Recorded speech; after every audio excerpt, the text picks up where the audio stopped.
28 인생에서 가장 잊을 수 없는 소리는 빗소리가 아니었다.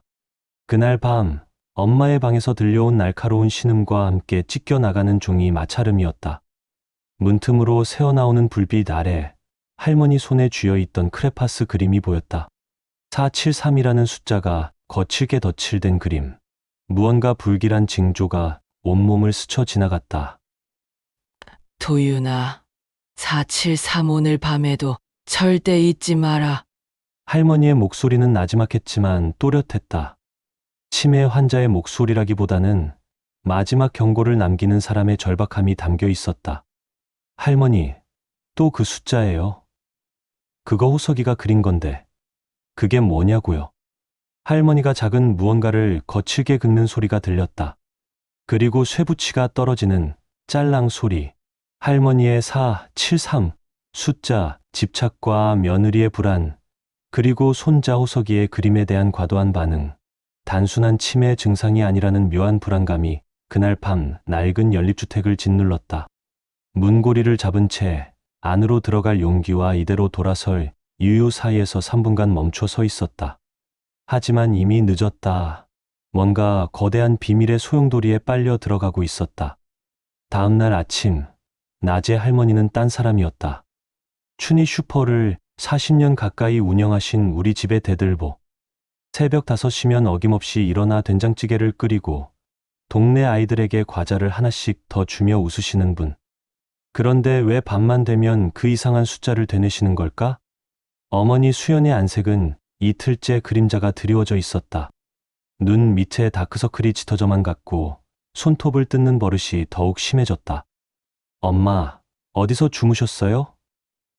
혹시 그 사채업자 일 때문에 또 시달린 건 아니죠? 아니야, 별일 아니야. 어머니는 피곤하지만 애써 밝게 대답했다. 그러다 작게 중얼거렸다. 젠장, 그 서류가 또 없어졌네. 도윤아, 할머니가 어젯밤에 뭐 이상한 소리 안 하셨니? 뭐 숫자라든가 아니면 금고라든가. 거실에서 조카 호석이가 크레파스를 굴리며 천진하게 말했다. 할머니, 아빠가 이 그림은 비밀 통장 그림이래요. 473. 순간 어머니의 목소리가 높아졌다. 호석아, 그만해. 너 당장 방에 들어가. 아이는 무슨 일인지도 모른 채 주둥이를 삐죽거리며 방으로 들어갔다. 어머니의 과민한 반응이 예사롭지 않았다. 어머니는 매일 밤 늦게 귀가했고 눈 밑에는 그늘이 짙게 드리워져 있었다. 그녀의 행동은 평소와 같이 헌신적이었지만 어딘가 모르게 초조해 보였다. 냉장고 문을 열었다 닫았다를 반복하거나 같은 설거지를 2번 하는 일이 잦아졌다. 할머니의 473 암호, 호석이의 비밀 통장, 그림, 그리고 어머니의 금고, 언급. 3가지 이질적인 단어들이 하나의 끈으로 엮이고 있음을 직감했다. 뭔가 이 집안에 숨겨진 거대한 비밀이 있다는 확신이 들었다. 그날 오후, 동네 슈퍼에서 일하는 어머니의 모습을 지켜봤다. 평소 같으면 단골 손님들과 정겨운 대화를 나누곤 하는데 그날은 계산대에 앉아 멍하니 허공을 바라보고 있었다. 손님이 와도 어색하게 미소를 지었다가 거스름 돈을 잘못 주기를 2번이나 했다. 늦은 밤, 지친 몸을 이끌고 문을 열자마자 거실에서 아빠 민철의 냉혹한 통화 소리가 들렸다. 뭔가 심상치 않은 기운에 몸을 숨겼다. 내일 오전까지 4천만 원은 무조건 빼돌려. 473 통장에 문제가 생기기 전에 늦으면 호석이고 뭐고 모두 위험해진다. 심장이 빠르게 뛰기 시작했다. 473 통장이라는 구체적인 숫자가 사위의 입에서 나왔다. 게다가 호석이를 언급하며 협박까지 하고 있었다. 이건 단순한 가게 문제가 아니었다. 전화를 끄는 민철이 거친 숨소리를 내쉬며 담배에 불을 붙이는 소리가 들렸다. 담배 연기 냄새와 함께 불안감이 더욱 짙어졌다. 곧바로 할머니 방을 살폈다. 할머니는 깊게 잠들어 계셨지만 이불 속 손에는 무언가 단단한 것이 쥐어져 있었다. 이건 낡은 열쇠. 할머니 손에 쥐어 있던 것은 낡은 금속 열쇠였다. 그 열쇠에는 아주 작은 글씨로 D473이라고 음각되어 있었다. 4, 473. 또 그 숫자다. 방벽지 구석을 자세히 살펴보니 뾰족한 것으로 긁은 듯한 세로 선 3개가 얕게 새겨져 있었다. 치매 환자가 무의식적으로 그은 것 치고는 너무도 정교했다. 할머니가 잠꼬대를 하기 시작했다. 안 돼. 그거 도윤이 결혼 자금 4천만 원. 결혼 자금 4천만 원. 3년 전 할머니가 치매 진단을 받은 직후 어머니가 결혼 자금 명목으로 할머니 통장에서 거액을 인출했다는 이야기가 떠올랐다. 당시에도 뭔가 석연치 않은 구석이 있다고 생각했는데 그때의 불안감이 다시 엄습했다. 다음 날 어머니가 출근한 후 슈퍼를 지키고 있는데 이상한 손님이 왔다. 중년 남성이 담배를 사면서 넌지시 물어봤다. 춘희 할머니, 아직 건강하시지? 요즘 많이 깜빡하신다고 들었는데, 네, 치매가 조금 있으시긴 해요. 그래도 중요한 건 잘 기억하시겠지? 뭐, 통장 비밀번호 같은 건 말이야. 남자는 의미심장한 웃음을 지으며 가게를 나갔다. 등골이 서늘해졌다. 이 모든 것이 우연이 아니라는 확신이 들었다. 그날 밤 호석이가 또 그림을 그렸다. 이번에는 473 숫자 주변에 동그라미를 여러 개 그려 넣었다. 아이에게 물어봤다. 호석아, 이 동그라미는 뭐야? 할머니가 가르쳐 주셨어요. 동그라미는 안전한 곳이래요. 아이의 순진한 대답이 오히려 더 무서웠다. 할머니가 치매에도 불구하고 뭔가를 간절히 보호하려 하고 있다는 것을, 그리고 그것이 우리 가족의 생존과 직결되어 있다는 것을 직감했다. 며느리가 출근한 낮 시간, 스마트폰으로 473을 검색해봤다. 처음엔 별다른 결과가 나오지 않았다. 우편한 번호인지 아니면 다른 의미인지 알 수 없었다. 그런데 D473으로 검색하자 놀라운 결과가 나왔다. 스마트폰 화면에 뜬 단어는 나를 얼어붙게 만들었다. D473 동백저축은행 대여금고. 벽에 세로 선 3개도 다시 보니 은행 로고의 일부분과 비슷했다. 할머니는 치매를 앓으면서도 며느리 몰래 이 중요한 단서를 벽에 새겨두고 있었던 것이다. 당장 은행으로 가야 해. 하지만 대여금고를 열려면 인감이 필요했다. 할머니 방을 뒤져봤지만 쉽게 찾을 수 없었다. 그때 할머니가 평소 손때를 묻히던 오래된 성경책이 눈에 들어왔다. 성경책의 맨 뒷장에는 낡은 통장과 함께 할머니의 인감증명서가 숨겨져 있었다. 통장의 잔액은 0원. 하지만 통장의 이름 옆에는 다른 필체로 수연이가 받던 통장이라고 적혀 있었다. 할머니가 위장해 놓은 것이었다.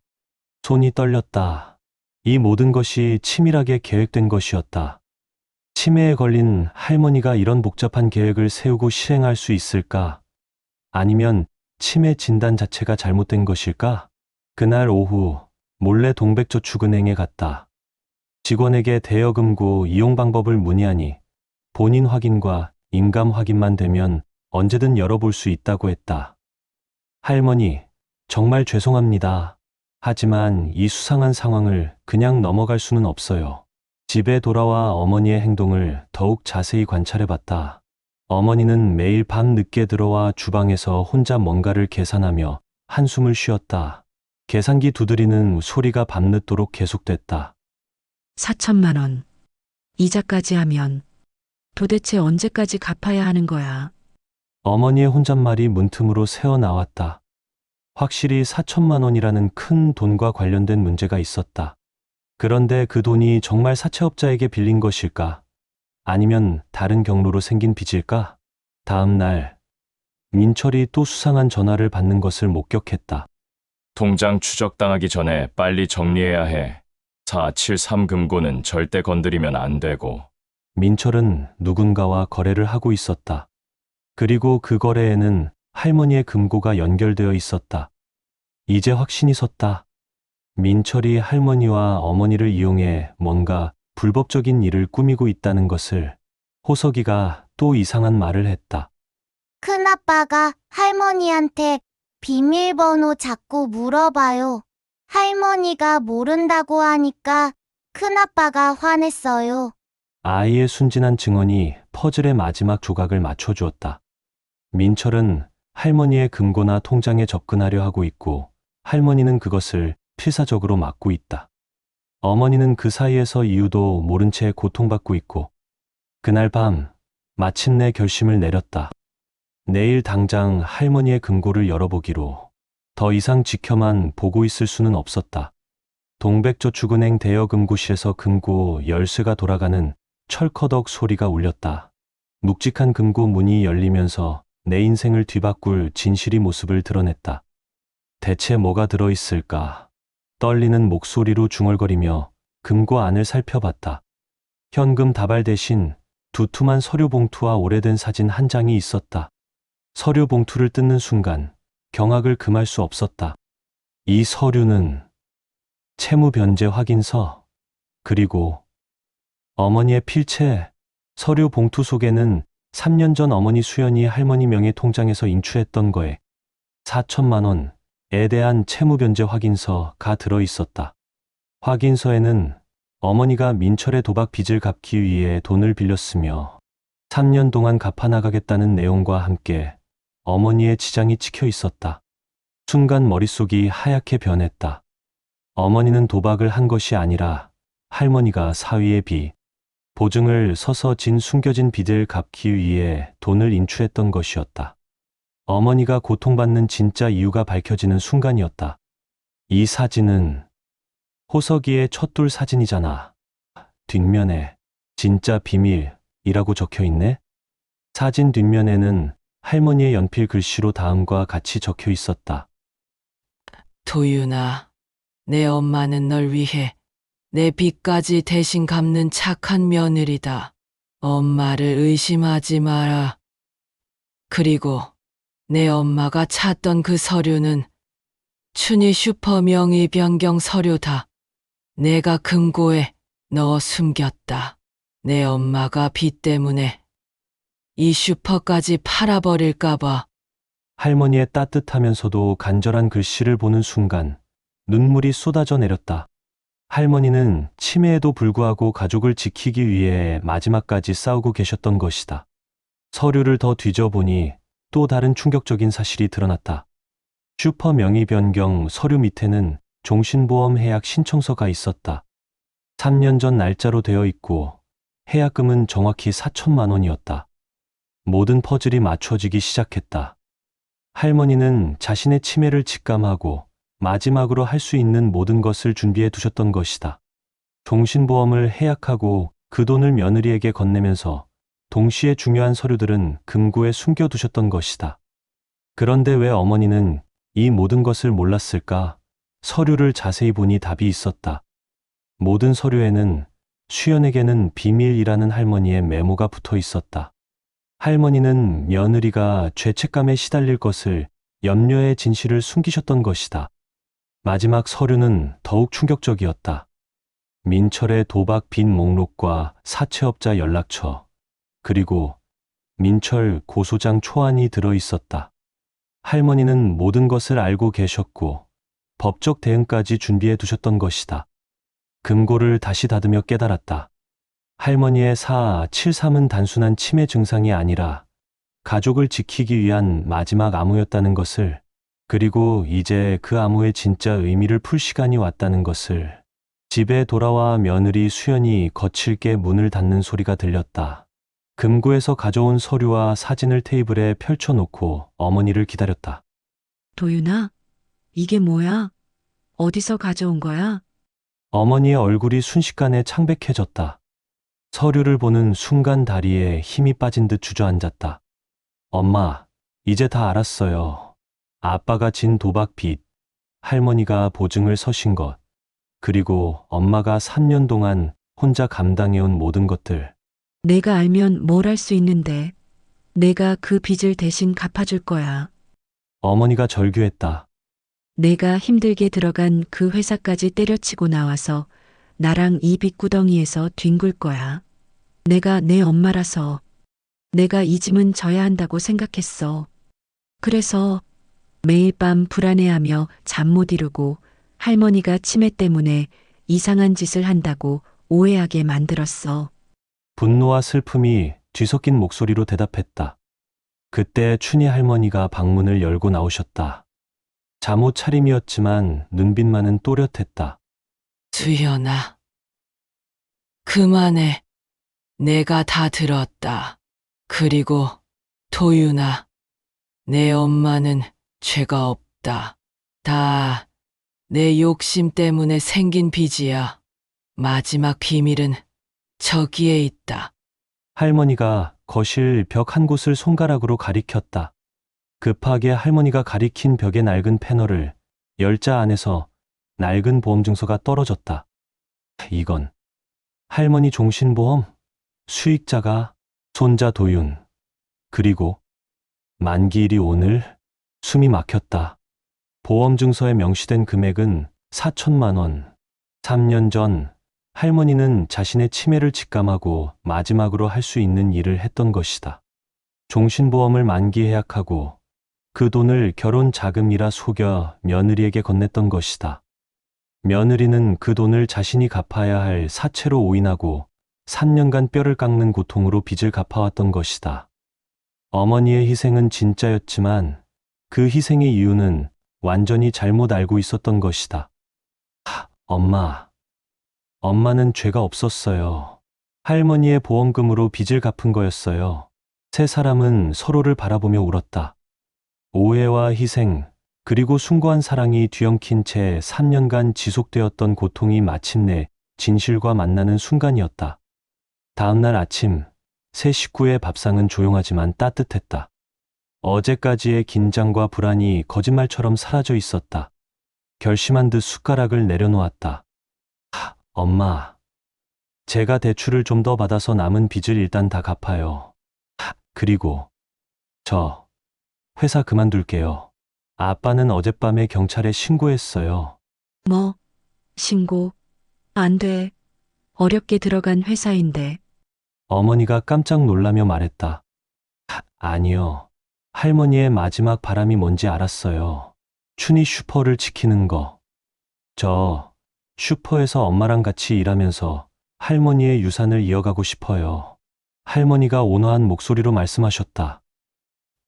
도윤아, 내 결단이 참말로 자랑스럽다. 내 아빠도 돈보다 사람을 더 좋아했던 아이였는데. 어머니의 눈물은 이제 죄책감이나 공포가 아닌 벅찬 희망이었다. 그제야 깨달았다. 할머니가 473이라는 숫자를 외친 것은 아들 민철의 범죄와 며느리의 희생을 동시에 기억하고 지키기 위한 마지막 몸부림이었음을, 치매라는 병마와 싸우면서도 가족을 지키려는 할머니의 의지가 그 숫자 속에 숨어 있었던 것이다. 이제 그 의지를 이어받아 우리 가정을 지켜나가기로 최종 결단을 내렸다. 경찰서에서 돌아온 길에 동네 사람들이 하나둘 인사를 건넸다. 40년간 이 동네를 지켜온 춘희 슈퍼의 이야기를 모두 알고 있었다. 이제 그 이야기의 새로운 챕터가 시작되는 것이다. 이제 춘희 슈퍼의 이야기꾼이 되었다. 매일 밤 옥탑방에는 여전히 빗소리가 들리지만 더 이상 불안한 쿵 소리나 알 수 없는 숫자는 들리지 않는다. 대신 손자 호석이가 그린 새로운 그림이 슈퍼벽에 붙어 있다. 이번 그림에는 숫자 473 대신 3명의 웃는 가족이 그려져 있다. 할머니, 엄마, 그리고 나. 아이의 서툰 솜씨지만 그 속에는 진짜 행복이 담겨 있다. 어제 밤 할머니가 마지막으로 해주신 말씀이 아직도 귓가에 맴돌고 있다. 치매가 심해지기 전 마지막으로 또렷한 목소리로 하신 말씀이었다. 도윤아, 473이라는 숫자가 뭔지 아니? 4천만 원의 빚과 7년의 고통을 겪었지만 마침내 3대가 함께 웃을 수 있게 되었다는 뜻이란다. 그제야 모든 것이 명확해졌다. 할머니는 처음부터 끝까지 우리 가족의 행복만을 생각하고 계셨던 것이다. 오늘 아침 슈퍼문을 열면서 동네 할머니들이 하나둘 모여들었다.